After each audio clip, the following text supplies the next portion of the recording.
Brian Michael Bendis, Simon Kudransky, and Emanuela Lupacchino continue Xanadoth's rampage as the Justice League Dark work to find a way to free Black Adam from the Lord of Chaos's steely grip.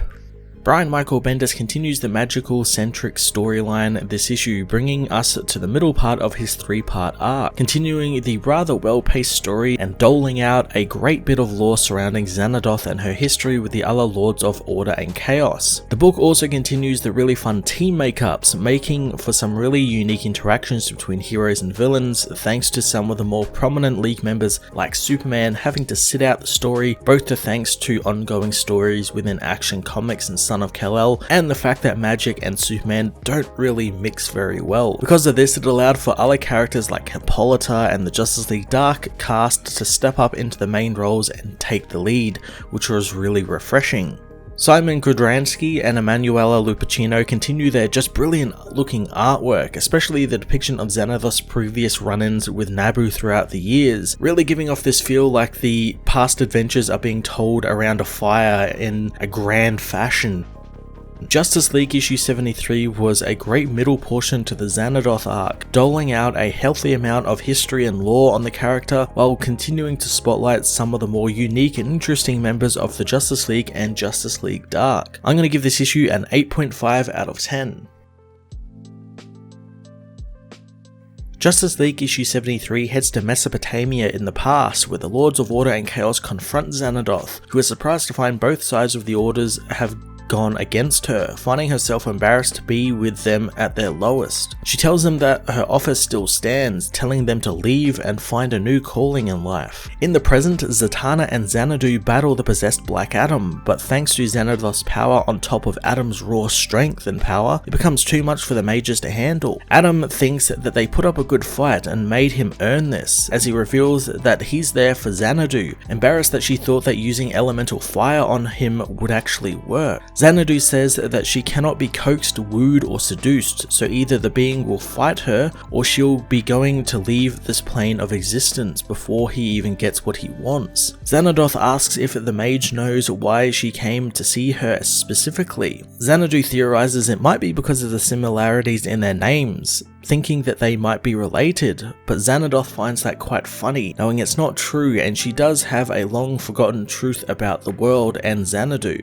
The mage asks what she wants in return for these truths, but the villain wants to give it as a gift. Xanadu doesn't take presents from strangers, however, especially ancient lords of chaos who were banished from existence. Dr. Fate and Etrigan soon arrive, attacking Adam and blasting him down as they help Zatanna. The mage says that Khalid needs to banish Xanadoth despite her being in Black Adam's body. Xanadoth calls Fate a baby, knowing that she was going to come and see him after she had dealt with Xanadu, angered that the being would speak to her like she's some lower demon like Etrigan. Khalid wonders if maybe if they were respectful to her, would she kindly bugger off as Adam attacks Etrigan, telling the heroes that she is their lord, so they should all be in awe of her and her power. The being covers the area in Adam's lightning, blowing up Dr. Fate and taking Khalid's helmet for herself. She knows it really feels like the right time now, leaving as the Justice League arrive, who help up the defeated Justice League Dark. The team learn that Black Adam is possessed and did this, but Batman is confused as to how a being with this immense power decided to run when she saw them coming. Oliver jokes about her hearing about his new taser arrow, as Etrigan notices that Xanadu is missing, as the Zatanna tells Batman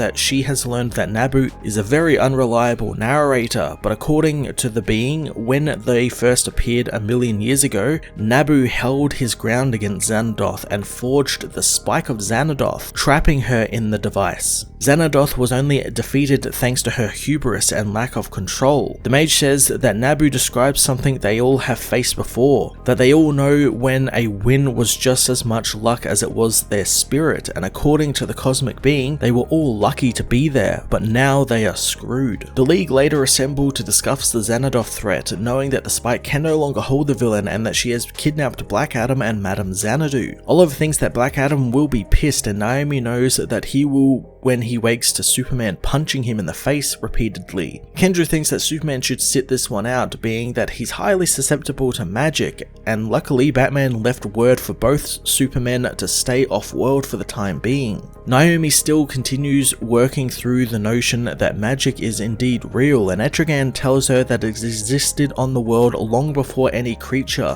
and will be there long after they are all gone. Detective Chimp asks how they are going to shut down Xanadoth, and Hippolyta wants to return to Themyscira to try and track Adam down, but thinks that she might not get any further than they already have in the basement. Heading down into the Justice League Dark headquarters, Constantine welcomes them to the library of the Justice League Dark as they begin their research into the Lord of All Chaos. Zatanna tells the group that they need to summon Nabu for a proper talk, and she'll need Dr. Fate to pull in some of his mystical energy. Etrigan will make a demonic firewall, and Swamp Thing and Aquaman will stand by as lead muscle if Constantine's charming demeanor fails. The team get to work, casting all of their spells towards Zatanna as the mage summons forth the physical form of Nabu, who is angered that they dare try and trap him, unleashing his powers on the library as Swamp Thing restrains him with his vines, telling the being that they want to have a quick talk. Hippolyta tells the being they want to know how to find and capture Xanadoth, but Nabu says that he has dedicated his entire existence to stopping this and he's been unable to, and so he's come to the logical conclusion that he is incapable of doing so, or it just cannot be done. He thinks that this might be the inevitable Great Darkness and the end of all things. Zatanna wants to know the Lord of Chaos's connection with Xanadu,